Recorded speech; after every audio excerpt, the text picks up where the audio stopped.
free mind. You crazy for this. Soulful. It's like our responsibility to make us feel something. You know, to make people feel what we feeling. Hey, yo.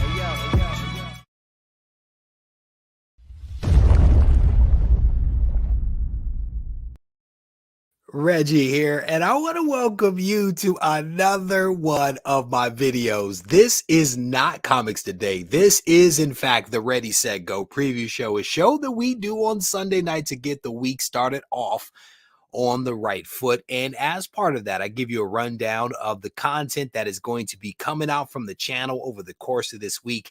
And we also talk about some news and current events. And there are several things that we are going to discuss. I was in the green room and I was observing the things that were going down in the live stream. And I will tell you, the blue wrenches do not mess around. They do not mess around. You have been warned. It is cool. It is cool to express yourself. But we always ask that you do so respectfully, because if not, we've got something for you. All right. I am curious. Is anybody, I want to go to the chat real quick. I want to throw this up real quick. How much money do you think Robert Downey Jr. has received from his movies in the MCU? No Googling, none of that stuff. I am curious. In the comment section right now, let me know, how much money do you think Robert Downey Jr. has brought in from his work on the Marvel movies. So I want to see what people think about that, and I will reveal the answer a little bit later. We are going to talk about Black Panther. We're going to talk about what is going on with Disney, and we're also going to talk about Robert Downey Jr. I see, what is that, 300 mil to 212 million. I don't know, Seth, what number that is you put in. Chris Bigger is like over 100 million. Mark 45. Mark says 45 million. Is that Canadian or US? Wellbore says $5 plus. Messing with you. I have a feeling it's probably million there. T is like a gazillion, quadrillion, 200 million, says Garrett right there. How you doing, brother? Wayne is up in here. He says 125 million. Jackson says 400 million. Brought in 1 billion, earned about 40 million, says Vox. 200 million from Trev. 350. You guys are hilarious. All right. So let me give you guys a rundown on some of the content that is going to be coming out from the channel over the course of this week. And I think there are a couple of really cool videos. One of the first videos, we are going to be doing a Cosmic Keys must-have part 2. I released part 1 a couple of weeks ago. Part 2 was requested by your votes. If memory serves, I don't know how many of you voted, but if you watched it, that was your vote. If you gave it a thumbs up, that was your vote. If you saw the thumbnail but did not watch, that was still a vote. So we're going to be dropping the Cosmic Keys. And I will tell you, I was accused of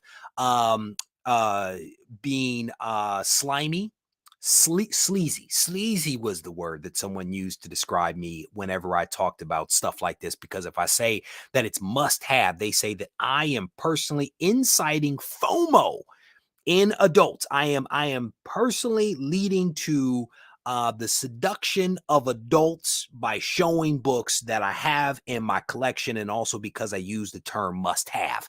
If I use the term like don't watch, then that video would probably not get any views. So we're not going to do that, because that would be nonsense. It would be nonsense to spend hours conceiving, filming, editing, advertising a video for no one to watch it by naming it something that's awful, right? So my goal is not to induce FOMO in adults. My goal is not to seduce FOMO or seduce adults, but my goal is to get you to watch the content, because I think that the content is great. Stop wasting money on comics is another video that we're going to be releasing this week. And then snag these books now. That one might be a little FOMO inducing, but let's be honest, I am highlighting in snag these books now amazing comics that have seen their values decline. And the question that I ask is now the time. Is this a book that you've had your eyes on but have been unable to get because of the prices being sky high? I try to highlight those books and I give you the data, and then I ask you, is this the time to snag these books now? It's a little FOMO-y. It's okay, but we're all adults here. We are all responsible for our own actions because this is America. Found out one of my neighbors, besides neighbor Neil, watches the channel. That was a little bit of a shocker. Text message. It set me back on my heels. Text message came in. I said, how do you know about that? The power of the internet. So, and one of these videos that we're going to be releasing this week, simply for watching and commenting on that video, you have an opportunity to get a $100 credit from our friends over at Shortbox.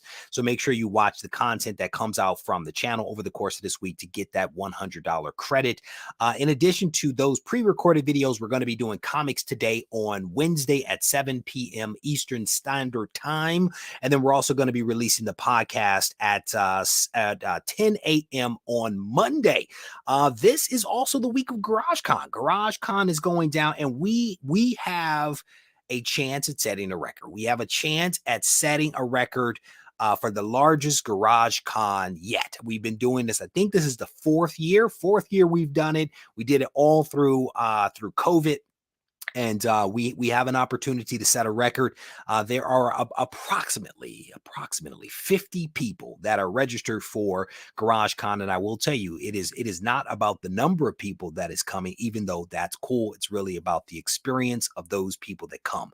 Do you have a good time? That is going to be the question, and as part of that, there will be a porta potty. That's not fun, but you know, if you hang out long enough, you might need a porta potty. But there's also going to be coffee, some breakfast food served, and then we're also going to have food served around the lunchtime. Please don't ask me what it is. You just have to show up and be entertained. Yeah, so that is going down. It should be a good time. If for those folks that don't follow me on Instagram, I went out and bought 3 new propane space heaters. So we will have hopefully a healthy amount of warmth going around to at least fight off the cold, the biting cold that is expected here in North Carolina next week. All right, with that, let's make a little bit of a transition and talk about some of this new stuff.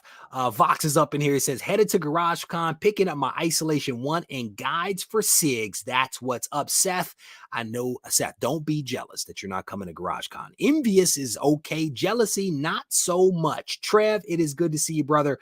Are there going to be veggie options? I don't know, brother. We will have lots of water. We will have you covered with water and coffee. Those are vegetarian, right? I don't know. My wife is doing the menu. My sister's doing breakfast, and my wife is handling the other stuff. You know what I spent time doing? Cleaning out the garage. That's what I spent time doing, because you can't have trademark GarageCon without people able to actually get into the garage. So I spent some time this weekend cleaning out the garage. What about Matt Wood's beverages? No, I will not be responsible for that. I debated. I threw it out to my wife, and she was like, nay, says I. She says we cannot be responsible for people having too much Matt Woods and not being able to navigate. We don't need people ending up in the lakes and the ponds that we have here in the neighborhood. So we're not going to go that route. But like I said, there is some good content that is coming out. GarageCon is going down. If you have not yet registered, regiecollects.com is where you go. regiecollects.com /garage-con. You go there, you register, you have to send in some personal information because you are coming to my house and I want to know who you are. But yeah, there you go. All right. You can't have too much. You cannot. That is ungood. All right. So for those folks that may have just arrived up in here, the question is, how much money do you think Robert Downey Jr. has made from starring in movies in the MCU? I am curious. So far, Tina is in the head with a gazillion. She is in the lead with a gazillion.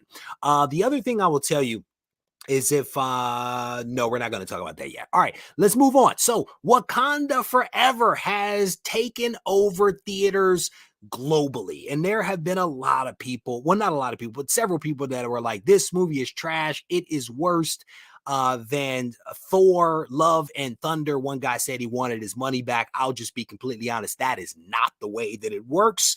But I'm pretty sure that they were very thankful for all those people that didn't like it to contribute to the success that they are seeing right now. This movie has brought in $330 million globally. 180 million of that is domestic, 150 million is global. And what's really interesting is that they are doing this and they are not even able to count on box office sales from Russia or China, two large contributors typically to American box offices.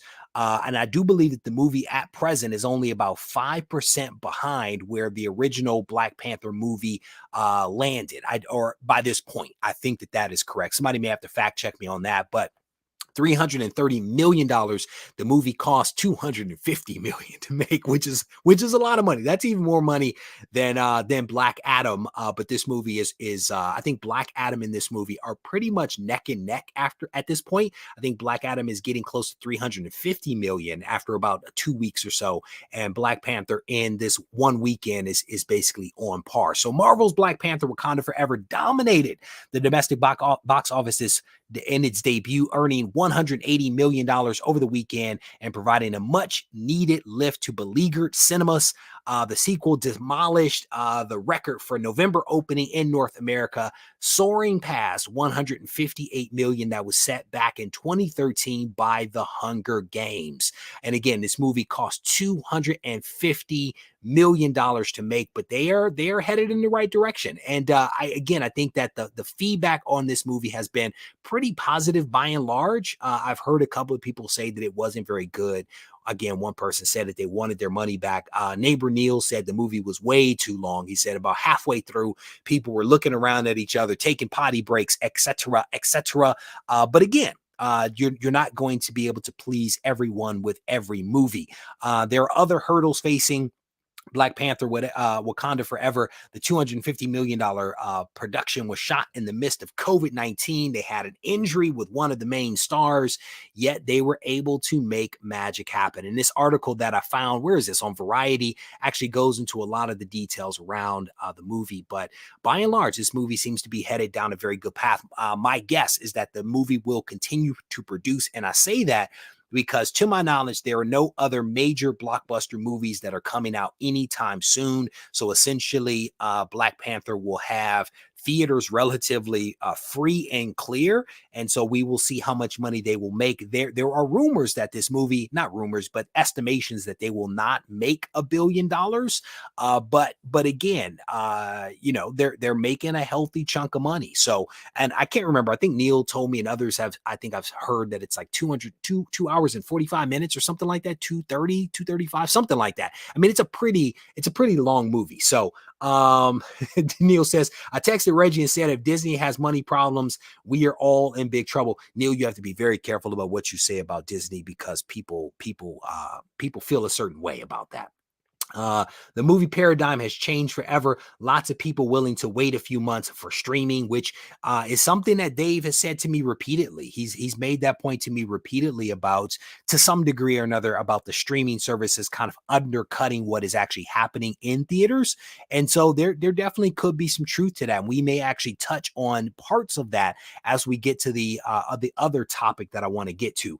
Matt Woods is giving a shout out to Neighbor Neil.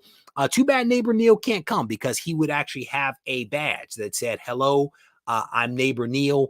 There may actually be some neighbors here at GarageCon, so you may be able to meet some other folks. Nick, how you doing, brother? It is good to see you. Welcome to the live stream. What is that? You may have to reformat that, sir. I think autocorrect may have gotten you 2 hours and 40 minutes. There you go. We will all see Wakanda the night before Thanksgiving. My daughter told us not to see it until she is home. That's what's up. You're a good dad for that. You're a good dad for that, brother. Scrolling through some of the comments here. Let me see. I'm scrolling through the comments. Scrolling. All right. I think, wait a minute. Am I all caught up? I think I may be all caught up. Yes. All right. So I am all caught up on that. So again, for those folks that came in a little late, we threw out a trivia question, not really a trivia question, but you cannot Google it. How much money do you think Robert Downey Jr. has earned from the MCU? And we also spent a little bit of time talking about the blockbuster in the making, maybe. That is Black Panther. And again, this movie has brought in $330 million globally, with more of that actually coming from the U.S., or technically probably from North America, bringing it basically on par with where Black Adam is at this point, at around $350 million. I'm scrolling through some of the comments here. Angel saying, save your money. Now, here's the thing. This is what strikes me as odd about Angel. Angel does not like Disney. Angel does not like Disney and wants them to go bankrupt and go out of business. Yet, Angel continues to contribute to the things that Disney is doing by watching the movies. I really do find that odd that you have such strong feelings towards something, yet you continue to vote for that very thing that you're railing against with your dollars. I find that fascinating. And the question is, why are you doing it? Did you really go see the movie, or are you just saying some things to get attention? That is the question. That is the question at hand. Scrolling through some of the comments here, Matt Woods is going on the record. I think he Googled this. He may have Googled this. He may have Googled this. RDJ, Robert Downey Jr., has made about $420 to $450 million, says Matt Woods. Ant Point, what is that? The one thing DC does in their movies better than Marvel, they show their super strong character strengths better than Marvel does on screen, says Ants. There you go. Scrolling through some of the comments here. Comics by the Bay says Disney will not change the formula until the bottom line, the money takes a hit. I mean, that is a solid argument to make.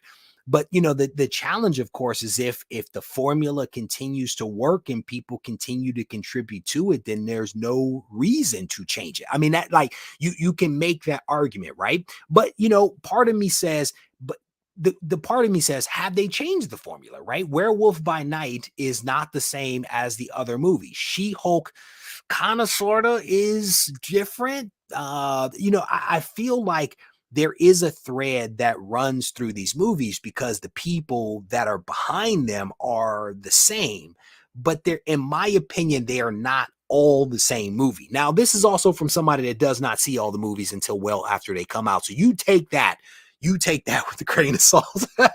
All right, scrolling down, Chris Bigger says, phase 4 has not been too good, says Chris Bigger. I respect it, brother. I respect it. All right. So Wakanda Forever, $330 million, $180 million domestically, Angel contributed to those funds. All right. So the other thing that I wanted to talk about here, and I did a short on this. I think this was on Instagram, where I briefly made mention of some financial woes that Disney, not necessarily financial woes, but some things that Disney is doing that I think could hurt the average person, right? And I say this because when layoffs happen, it is oftentimes not the leadership team at an organization that is being let go. It is oftentimes your administrative assistants, your middle management people, right? Some of the folks that live paycheck to paycheck that are hampered by some of this stuff. And so my caution to folks when I originally spoke about this was, let's be a little sensitive to wishing for the demise of a company, because the company will survive, right? The company will always survive. Disney has been around for 100 years come January. They are not going anywhere. But you know who does get hampered or harmed? The employees, right? Some of those administrative assistants that will get cut, some of those people that work on movies and stuff like that, they will get cut and they will be harmed by this, especially during the holidays. It is not necessarily Bob and some of the other leadership team that is making some of these decisions that potentially are really where people have their problems. So let me go ahead and share this with you guys real quick. This was one of the news articles. If I can get the right one. All right, that's the right one. So Disney announces upcoming layoffs, hiring freeze to cut costs in internal memo from CEO Bob. CEO Bob says it is time to make, as a leadership team, tough and uncomfortable decisions, he says. And it says the Walt Disney Company is planning to freeze hiring and cut some jobs ahead of the winter holidays following a disappointing quarter. In a memo sent to employees, Disney CEO Bob said the company will be moving forward with prioritizing cost-saving. Oh, what just happened? I don't know what that was. Cost-saving measures, including some staff reductions. I am fully aware this will be a difficult process for many of you and your teams. Bob wrote, we are going to have to make some tough and uncomfortable decisions, but that is just what leadership requires. And I thank you in advance for stepping up during this important time. And I was watching Kramer. I watched Kramer. And one of the questions that was asked of him is this happening because of the economy, right? If inflation is where it is, the larger economy makes it really tough potentially for people to travel, some of this other stuff. It makes it difficult for them to get out to theme parks. You know, a lot of what they get, Disney that is, comes from, you know, surplus funds, right, to some, or entertainment funds that are set aside. And if people are paying for gas and food and all this other stuff, then it hurts. Kramer was like, no, this is simply poor decision making on the part of leadership. He blamed it completely on CEO Bob and said that it is him and some of his leadership team, because Kramer again has some faith in some of the leaders that are around. And so I thought that was a very interesting take. I'm scrolling down. It says, as we work through this evaluation process, we will look at every avenue of operations and labor to find savings. And we do anticipate some staff reductions as part of this review. And this was sent out on Veterans Day. And it says, we are limiting headcount additions through a targeted hiring freeze, hiring for small subset of the most critical business driving positions will continue, but all other roles are on hold. It goes into some additional details about how this stuff should all be handled. Now, I found this incredibly shocking. I found this statistic incredibly shocking. Disney has around 190,000 employees. And the statement goes on to highlight that it's been dropping since 2018, which I think is around the time that Bob took over as. Never mind. But again, that is a lot of employees. I think Warner Brothers has about 140,000, if memory serves. These are massive organizations that employ a lot of people. And if you think about it, these are the people that they directly employ. Think about all of the other people outside of these organizations that they employ by the work that is offered up, right? And I can't imagine how many people that they actually touch beyond the 190,000 direct employees. And so I thought that this right here, this little call out here, Disney CEO hits back at allegations company is too woke, because some of the questions and the comments that people threw up is, you know, is Disney making these cuts because of the phase 4, Chris Bigger, phase 4 not doing as well? Is that part of it? Is part of it them being too woke and pushing a woke agenda? Is that part of it? Is it because people aren't going to theme parks? There were a lot of questions that you all threw out on Instagram as to why this is actually happening. And so I decided to dig a little deeper. I decided to do a little deeper and went and took a look at some additional stuff.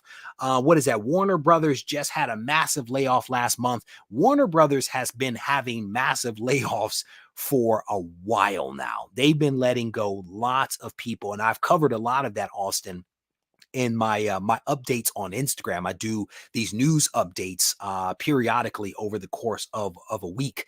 Liger pointing out here that Disney is another country, basically, man, and they had some really sweetheart deals down in Florida that recently were rescinded. They recently voted to I guess remove their tax exempt status from Disney, privilege that they've had for the last 55 years.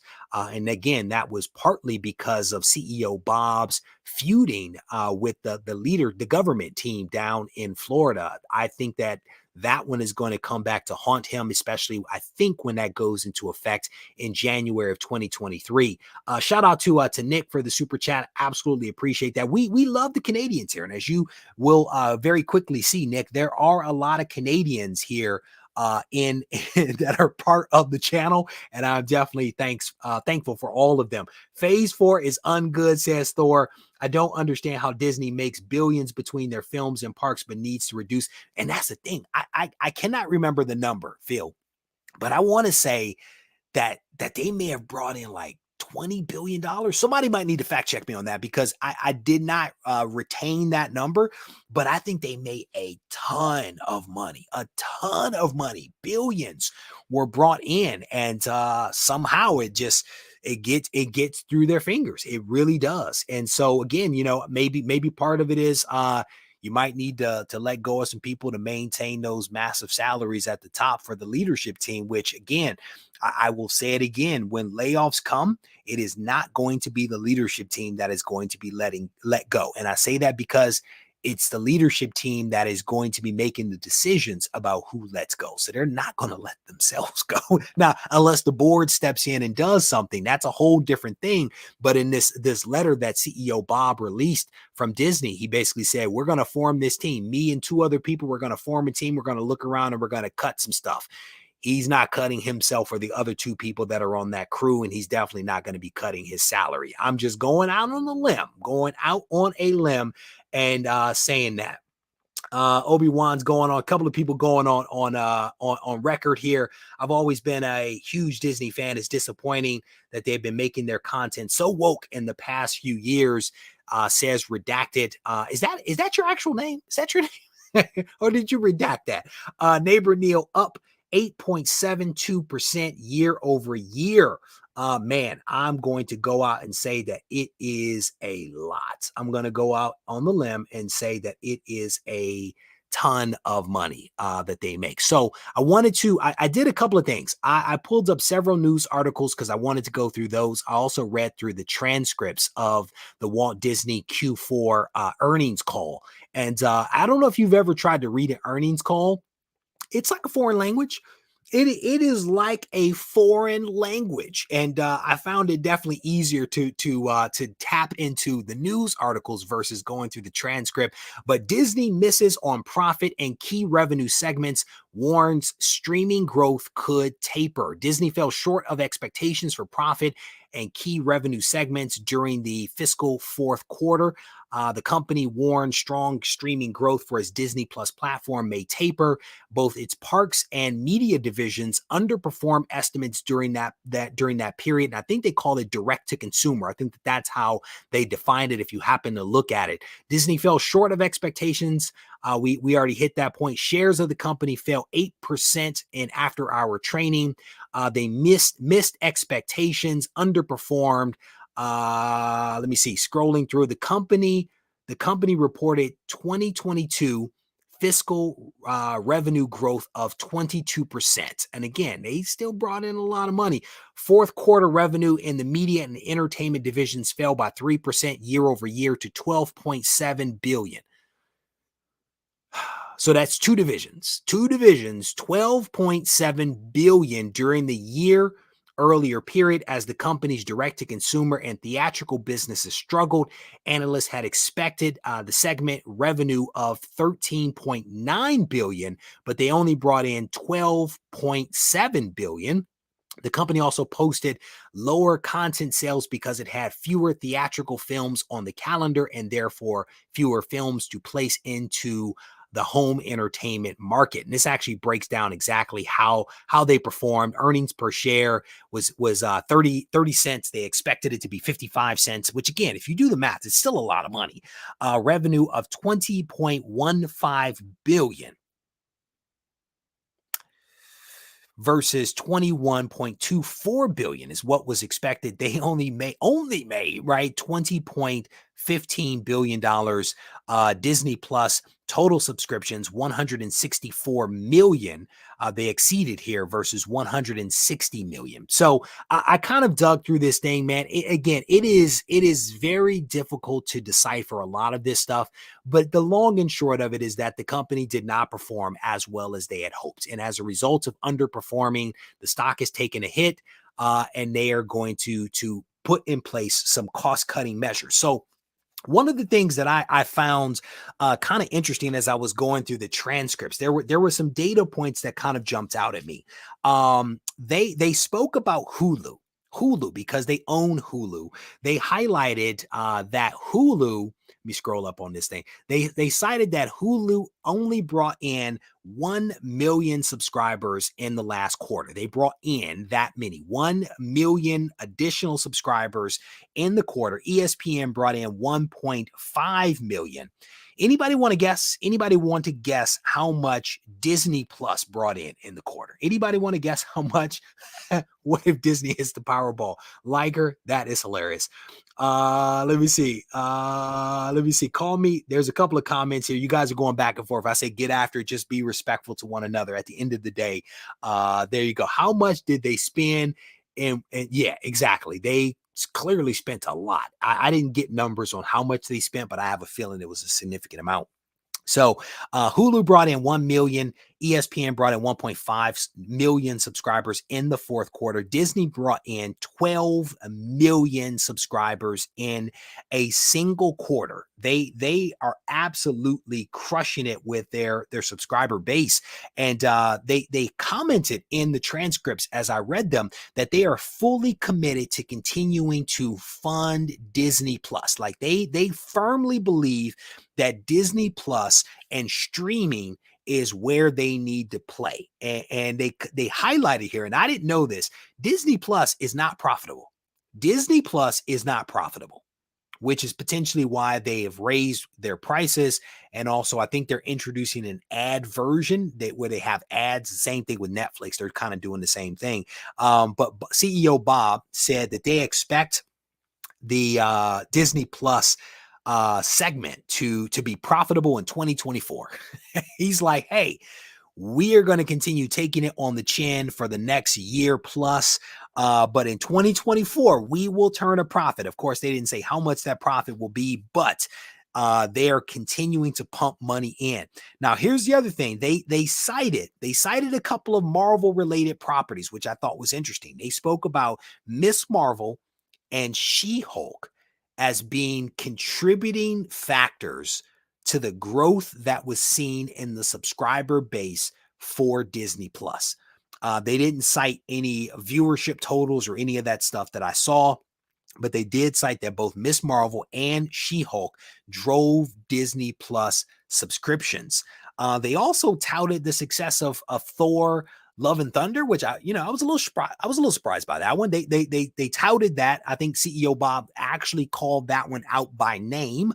That movie brought in $760 million globally. Love it or hate it, that movie still produced a lot of money. He also then highlighted the release of Black Panther, saying how excited they were about that. In addition, they highlighted that in 2023, they are excited about the contribution that will be seen from Ant-Man, Guardians of the Galaxy 3, and also the Marvel. So they cited a healthy number of Marvel related projects. They did not cite them as being underperforming or expensive to manufacture or to make, because that was one of the questions that people asked. But they are excited about what these properties bring to the table, probably because of all the synergies that exist. They create it, they release it in theaters, they bring it into Disney Plus, that drives more subscriptions. They release all the merchandise, they do all these big deals. So I think that definitely there appear to be lots of synergies there with the Marvel movies. So I don't see that necessarily being that an issue, because one of the questions people asked is, will the number of Marvel movies decrease as a result Will the number of Disney Plus shows decrease as a result of them taking these cost-cutting measures? And I think the answer potentially is going to be no, because CEO Bob, the CEO of Disney, cited that they were going to be looking at lots of different things to realize some cost savings, but they were not going to cut back on the quality of the content that they put out there, because they need that quality. One of the other statistics that I found very shocking, and you guys may have to fact check me on this, it appears that collectively, what Disney puts out across its streaming platform makes them larger than Netflix. Between Hulu, ESPN, Disney Plus, and whatever other streaming platforms they have, I do believe that they collectively have surpassed Netflix in terms of a subscriber base. And I think that maybe they were aided by Netflix pulling out of a couple of countries. They also suffered millions of subscribers leaving their platform because of some of the decisions that they too have actually made. So just some really interesting stuff that is happening. I'm scrolling through some of the comments here, trying to see if there's comments related to the stuff that I'm talking about. Are you guys going back and forth? Bear with me as I scroll. What is that? As long as they keep streaming Marvel, they're going to make money through Disney Plus. There you go. And again, I got the bill. I think it's like $76 a year or something like that. They keep sending me these notices because I did the 3-year deal. I think the 3-year deal was $150 or something like that. So that has expired. And I think it's like $76 annually. I'm on the fence. I'll be completely honest. I'm on the fence about the renewal. Yeah, so I don't know. There's a lot of Disney stuff that I do want to see. I mean, and by Disney stuff, I mean Marvel stuff. So we will see. We will see what happens with this. I'm scrolling through the comments here. Thor says, I think CEO Bob is telling tales. She-Hulk increased subscribers, and Miss Marvel, I would have bet a loss. I don't know, Thor. I think that people have their opinions of those shows. But I also think that those shows have their fans. And I think a lot of people make a lot of noise about how bad those shows are. And I think, unfortunately, or fortunately, however you want to look at it, there's still a lot of people that thoroughly enjoy those shows, that watch them. So, could he be lying? Who knows? Who knows? I think that there is also always a grain of salt that has to be taken with some of this stuff, how you spin it. There you go. Matt Woods is pointing out Star Wars. They did call out, I can't remember the most recent Star Wars that came out with an A. I cannot remember the name of it. Pardon me for that, but they did also cite that one as something that has been favorable in their that's something that's been favorable for them. I'm reading Trev's comments. 76 isn't bad, actually. Are you sure? How much is Netflix? Netflix is 76. Scrolling through, I'm cheap, man. I guess it is for a year. Somebody do the math on that. I guess it's not bad. I'm super cheap, especially because I paid the $150 years ago and I haven't thought about it since. And now I get a bill and I'm like, don't want to spend that much. Scrolling through some of the comments here. Disney pulled almost all of their stores out of Canada right after Frozen. Coincidence? I think not, says Mark. Hey, I don't know. You could be right, brother. You could be right. I mean, again, I think that there are a lot of people that have a lot of opinions about the things that Disney may be doing. And they have their views, and they're definitely entitled to having their views. I think that there are a mixture of factors that have contributed to what is happening right now, and I do think a lot of it is leadership. I mean, you at the end of the day, if a company starts to fail, you have to look at all aspects, and you can't just look at a specific thing. I think you have to look at all the things. You have to put all the things on the table and ask the question, what is going wrong? When did it start going wrong? Who made the decisions? All of that kind of stuff, scrolling through, that's Disney for you. Get in the door and they keep upping the prices. No, we did not forget about that, Jack Sparrow. I simply focused on the Marvel stuff because that was the topic of conversation on Instagram, and also just some of the messages that I received. It was more about what's happening with the MCU, what impact will this have, and again, as I went through the transcript, I didn't see a whole lot in there about Star Wars. I saw more in there about Marvel and the MCU, but that could also be my bias. So, take it with a grain of salt. You guys can go read the annual report. The transcript of the Q4. You guys can check it out. But yeah, Star Wars is definitely strong for them as well, no doubt about it. Scrolling through, Disney is one of the main content creators, so we have to stick with it, right? I don't know, Seth. They highlighted in the report that I think it was ABC is one of the is the number one watch show. They highlighted ESPN as the number one sports show. I mean, there were all kinds of statistics in there, like 60% of some aspect of sports was consumed through ESPN. Like they were touting their numbers, no doubt about that. I think that they've suffered some setbacks with some contracting things tied to sports. They put out less content, so there was less advertising revenue that was coming in. Like the losses were kind of sprinkled throughout, right? They shut down, I think it's one of their theme parks in an Asian country because of COVID again, and that's a huge loss. I think because of the most recent hurricane, they took some losses as a result of that. Like there were lots of losses everywhere. I will tell you that. Don't forget about The Mandalorian. Hard to forget about The Mandalorian because it is by far one of the dopest shows that they put out. Thor says, I hope they bring back Daredevil and Punisher. No, you don't. No, you don't. You hope that they bring them back as gritty and grimy and as hardcore as what we saw on Netflix, because those shows were fantastic. Don't water it down. Don't drink the Kool-Aid. Don't mix it with Kool-Aid. Give us the good stuff. Scrolling through some of the comments here. Squirrel Madness is on the record. He says, I'm thinking about dropping Netflix, just nothing of interest except some Korean or a Scandinavian series. I respect it, brother. I'm watching right now. Who is the guy that played Thanos? Who is that guy? Josh Brolin. I'm watching Outer Range on Amazon right now. And I'll be completely honest. I am not the biggest watcher of Amazon. Not at all.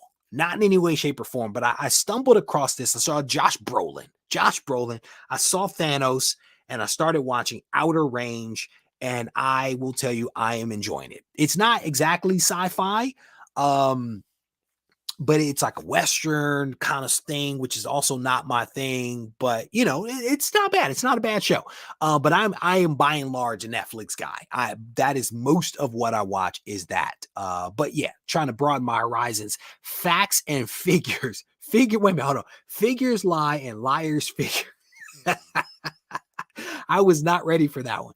There you go. That's the name of the show. I made it through almost the first 20% of episode 1. I made it almost through that first 20%. She-Hulk and WandaVision, my faves. There you go. And again, Owen is hitting on a point here. Like, I was not a huge fan of WandaVision. The first 2 episodes I thought were ungood. After that, it got a little bit better. Miss Marvel, I watched maybe the first 4 episodes, and then I was done with that. She-Hulk, I was kind of sort of in and out. I think I finished all of She-Hulk, but I felt like it was a shorter season. They were fine. I think that each one of these shows, to some degree or another, speaks to a fan base out there that potentially isn't just a comic book fan base. And I know people don't like aspects of She-Hulk. I didn't like aspects of She-Hulk, right? But this idea that everything that comes out has to be something for you is probably a less than accurate position. I'm not talking about Vox. So let me take that off the screen. But this idea that everything that comes out is for you is probably not the best point of view. Like, there's a lot of stuff that comes out that I don't agree with. I just don't watch it. I just move on to something else, right? So I don't know. I'll keep it moving. Scrolling through some of the comments here.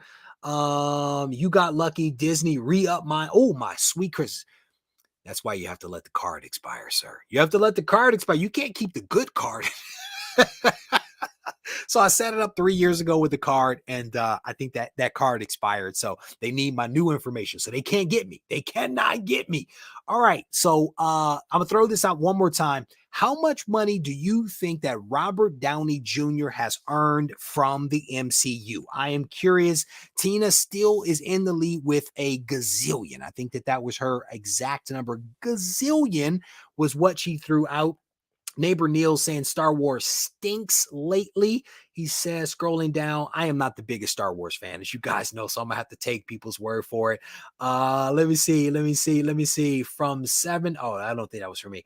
There you go. I love She-Hulk, but that last episode was Dave, I respect. And again, a lot of people, Dave, there are a lot of folks that did not like that. They said that show was incredibly woke show. The director, who was also the writer, said that person was woke, said the show was trash. They say Black Panther's trash. Like, there are generally, like, there's going to be stuff you're not going to like. There's going to be some stuff you're not going to like, and that's actually okay. Werewolf by Night was just okay, but it seemed amazing because everything else. I don't know. I mean, I felt Moon Knight was okay. People seem to like Moon Knight. That show was, I think, pretty well received by a lot of people. You just heard a couple of people that love She-Hulk, some people that like Miss Marvel. So again, it is a person's point of view. And it's like, again, even if you don't like it, that doesn't mean that it's trash. It just means that it's not for you. And that's actually okay. It is like, there's stuff that I'm saying right now that people don't agree with. You know what? And that's actually okay too. Oh, he dropped another super chat. I missed it. I get on a roll, and I don't see all of those, and I don't even see Nick's at all. Nick, thank you, brother, for the super chat. I don't see it at all, but I definitely appreciate the super chat, my friend. Steve's on the board here with 300 million. Frank says $650 million. Robert Downey Jr. This Aaron has Googled this. I do believe that Aaron has the Google machine out. Redacted says Moon Knight, WandaVision, Loki were my favorite. And again, I didn't like Loki at all. WandaVision, as I've already spoken about, was okay. Moon Knight, I thought was pretty good. Again, you know, I've never thought I'd see Man-Thing on screen. He was done well. I thought that was incredibly well done. I was in New York at New York Comic Con. It was late at night. I popped it on, and I enjoyed it. I enjoyed Werewolf by Night. And I just thought it was a good show. Scrolling through some of the comments here. All right, so I think I'm all caught up. All right, so let me close out these windows, and I want to get to this other point here. So I am not going to go through this full article. I think it was Dave that sent this one to me. It was actually a pretty good article. So if you want to read the whole thing, you can go to CBR. How much Robert Downey Jr. was paid for each of his MCU films. Like, they literally go through, and some of this is honestly guesswork. It is honestly guesswork as to how much money he made. But Robert Downey Jr. was considered a risky investment for a variety of reasons. He wasn't an action star, and had a lot of issues. If you guys remember, like, this guy was potentially on his way out just because of all of his exploits that were going on. However, Kevin Feige and Jon Favreau saw something in him. They ended up paying him a low salary of $500,000. Jon Favreau, if you are watching, Kevin Feige, I will take that salary. I will take less than that right now if you guys reach out to me, because I want the sweetheart deal. I want this next part that I'm about to get to. It says with an unknown cut of the back end. Unknown cut of the back end that some say was as high as 8%. An 8% back end on this movie. He bet on himself. There is some indication his salary or the one he earned for Iron Man 2 also covered his cameo in Incredible Hulk. So he didn't make a ton of money, right? I mean, that's a respectable amount of money, but as you guys know, there are a lot of actors out here that don't work for under $1 million. Heck, who was it? We just talked about him. Michael Keaton. Michael Keaton, $2 million reportedly for 1 week of work on the Batgirl movie, which we will never ever see. He still cashed that check for $2 million. All right, scrolling through this thing, it says the movie grossed over $585 million. And if they assume that his deal wasn't 8% on the back end, but as low as 0.5%, he basically still made $2 million. $2 million from the very first movie. And again, this movie made $585 million. Now, what's interesting here is that a lot of people say movies right now are failing if they don't break $1 billion. But let's go back in time. The very first movie that Robert Downey Jr. made $585 million. I don't know how much it costs to make. I don't know how much it costs to advertise, but that's a decent amount of money. And again, Black Panther right now, $330 million. Black Adam, $350 million globally. And those movies are only 1 week or 2 week out. This movie, again, $585 million. His next movie, Iron Man 2 in 2010, I'm going to give you it $12 million. $12 million. He was able to negotiate more money for the blockbuster sequel, earning a rumored $10 million plus another sweet back end deal. And again, the movie went on to get to earn $623 million. He made $12 million off of this. Scrolling down, what is this next one? Avengers. He made $72 million. $72 million. There were a lot of you that are already out of the guessing game. You are already out of the guessing game. $72 million is how much he made. He brought in from that movie $50 million just from Avengers. $50 million.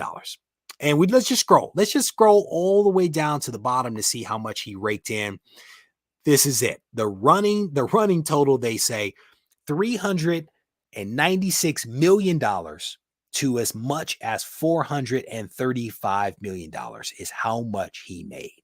How much did the very first Iron Man movie make? 536. Is that what it said? Five something. Where is it? Scrolling through 585. He almost made as much as the very first movie grossed. That is a ton of money. And it's also a little bit of guesswork in here, but again, it's a tremendous amount of money. Kudos to him. Kudos to him for betting on himself. And also for Kevin Feige and Jon Favreau for believing in him to give him the opportunity to basically be the steward for the MCU. Now, what's really interesting is the guy that played Darth Vader. What is his name? I'm blanking on his name at the moment. There you go. That is a ton of money. What did he make on? Brother, here's the thing. Sometimes you have to break some eggs in order to make an omelet, right? Isn't that the saying? Dr. Doolittle, I think, stunk. Sherlock Holmes, I rather enjoyed. I rather enjoy Sherlock Holmes, but he made a ton of money. There's no doubt about it. Not that guy. The original Darth Vader. His name, yes. What is the rest of it? I am blanking on it. James Earl Jones. Thank you, Colt. James Earl Jones Jr. was offered cash or percent of the back end when he originally came on to play Darth Vader. And at the time, this was early on. I don't even know when that movie was released, but clearly he needed the money because he made the decision to actually get paid $7,000, which probably was a nice paycheck for him at the time. He absolutely needed the money, but he passed on taking a percent of the ownership of Star Wars. At least that's the way that the rumor goes. Robert Downey Jr. bet on himself and was rewarded handsomely by betting on himself and continuing to negotiate very, very good deals. And I think, ultimately it was said that James Earl Jr. He ultimately earned a healthy amount of money over the decades after the success or whatever, or as part of the success of Star Wars. So this is not necessarily saying that, he made a bad decision. Ultimately, I think it all worked out. But Robert Downey Jr. had moments of clarity and made magic happen. There you go. 1977, long time ago. Be careful, sir. Someone that was born in 76, please be careful. Definitely an iconic voice, still making magic happen. No doubt about it. All right. Just for his voice work. There you go. Like, I mean, it is good work if you can get it. There are a lot of people out there that say that I have a pretty good voice. I will gladly take back in sweetheart deals any day. If anybody out there wants me to do any kind of voice acting, I can work right here from home. Not a problem. I don't even need a desk or a microphone. I bring my own. Shout out to Robert Downey Jr. for bringing in a ridiculous amount of money. I don't know. Was anybody even close to it? Anybody that did not Google the number?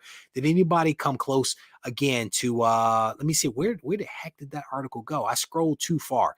What did he make? 400 upwards of $435 million is how much Robert Downey Jr. made. Again, tremendous amount of money. I want to give a shout out to let me see if I can get this thing ready.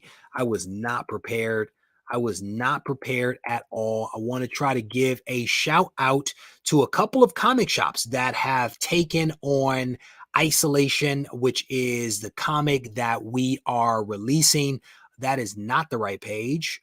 Where is it? Here we go. So a couple of shout outs to LCSs that have decided to support us again. JAF Comics and PA, Captain Can Comics in Ontario, and cyberspacecomics.com are three shops that have opted to carry Isolation issue number 2. Shout out to them. We absolutely appreciate your support. The entire team does, and fingers crossed that we can add some additional shops to that list. For those that have not seen it, these are some of the covers for Isolation issue number 2. We should have all covers available at GarageCon, which is taking place this coming Saturday. GarageCon will actually run from 9 until 2 p.m. So if you have not yet registered for GarageCon, I definitely want to encourage you to head over to the website, regiecollects.com/garage-con to register. And I look forward to seeing folks out there. Again, we have an estimated 50 people that are planning to show up for GarageCon. It'll be our largest one yet. And again, I'm very thankful for all those people that are traveling in for GarageCon. Matt Wood said he wasn't that far off. I respect it, brother. Thank you. Thank you for playing the game. There were some people that weren't even close. I'll be honest with you. They weren't even close. Tina's come on now. One of the blue wrenches always wins. We know that. Scrolling through some of the comments here, I am definitely looking forward to seeing everybody that is coming in for GarageCon. There you go. Thank you, brother. I definitely appreciate you picking up Isolation. I cannot wait for you guys to read issue 2. I really can. The artwork is incredible. While I was at New York Comic Con, Delia Gunderson brought her portfolio. I was able to see all the pages together in the order of the book, full size. And I will tell you, the artwork from this thing is really amazing. There are big moments that happen in issue 2 that I cannot wait for you guys to read. I cannot wait for you guys just to see how well written this is, how well illustrated it is. And again, if you have not picked up your stuff, you can head over to regiecollects.com. I've seen a couple of orders come in since we've been live tonight, but there will be copies on site at GarageCon. You will be able to get all of your stuff signed. We're not charging for signatures or any of that other kind of stuff. So brother, I already have plans drawn up, Turbo Todd. I already have plans drawn up for another 3-car garage. The problem is I can't afford it. I'll be completely honest with you. The builder was calculating some numbers and he uttered a word to me that was like, it was an amazing number. And I said to him that I am not trying to build a house, sir. I'm just trying to build a very fancy garage. So Victor says I was way off. You got to earn it, man. You got to earn it. If you're not close, just go ahead and just own up to it. Oh, You guys are hilarious. What is it? Isolation is fire. First time in 2 years I've been able to catch you live. Keep doing your thing. Bobby, I absolutely appreciate you sticking with me these last 2 years. Even if you don't catch me live, that means that you are still engaged with the channel. You are still watching the content. You are still contributing to the success that we are having. And I say thank you for that. But if you miss out on a live stream, brother, you do miss out on a good time because the chat is fantastic. The chat is where it is. So, oh man, I wish we could, brother. If we're registered for GarageCon, will you hold the isolation issues rather than ship them? Yeah. So the way that it's going to work is that we are going to have to do a little bit of a stutter step. The people that come to GarageCon will get first access to isolation, and if there are issue copies left over, I will begin mailing out some issues to people. I may not have the full shipment because the way that it works is that they load up everything, they put it on pallets, they shrink wrap it, and they ship it to a distribution center. And I actually go pick it up from a distribution center. So what I'm going to be doing is before they do all that, I'm going to get a small shipment of books sent out to me. Those will be the books that will be available at GarageCon. Everything else will be saran wrapped and shipped to the distribution center. And then I'll go pick it up. And then I'll do what I normally do, which is to process through books to make sure that we try to send out to people the best copies that we can, undamaged, blemish-free copies. So we try to do that. So fingers crossed, we'll be able to make that magic happen. But again, what I've committed to for the vast majority of people is by the end of November. That's what I've committed to. If you come to GarageCon, you get special stuff. You get special stuff. If you're a member of Patreon, you get even more special stuff. Patreon members actually get a tour of the studio. They get a private tour of the studio, just me and them and their significant other. We come up here, we walk around, we talk. You get to go through the sugar box and maybe some other things while you're here in the room. All right. So there we go. Man, if they let me, I would. Okay. Trust me when I tell you, if they let me get near that skid steer, brother, I am on that thing. Okay. Except when it gets near my car. That's when the professionals can take over. I don't load anything. All right. With that said, we're going to wrap this up. I want to thank you guys for hanging out with me tonight. I hope that you enjoyed this live stream. And if you did, I want to encourage you to give the live stream a thumbs up because it is good for the algorithm. It sends a message to YouTube that you are enjoying the content. So your views say that, your comments say that, your thumbs up say that. The other big thing is that if you are here right now and you have not yet subscribed to the channel, I want to personally invite you to go ahead and tap that subscribe button, turn on notifications, and that way you won't miss any of this dope content that I release every single week here on YouTube. As always, if you need to reach out to me, feel free to do so on Instagram at Regie Collects. Take care. My body ate itself until it found its passion. They got fat while we starved, but it's power in fasting. Until I turn to ashes, I remain stoic through my rap heroics. I painted 10,000 poems, then I drank the potion of poetry and motion. I started choking, it was potent. My throat chakra downloaded, knowledge hungry. I was embarrassed I could ask my parents for money when I had a full tummy. So I asked for wisdom, better than crypto, sweeter than honey. I don't take it for granted, I don't wear capes and masks.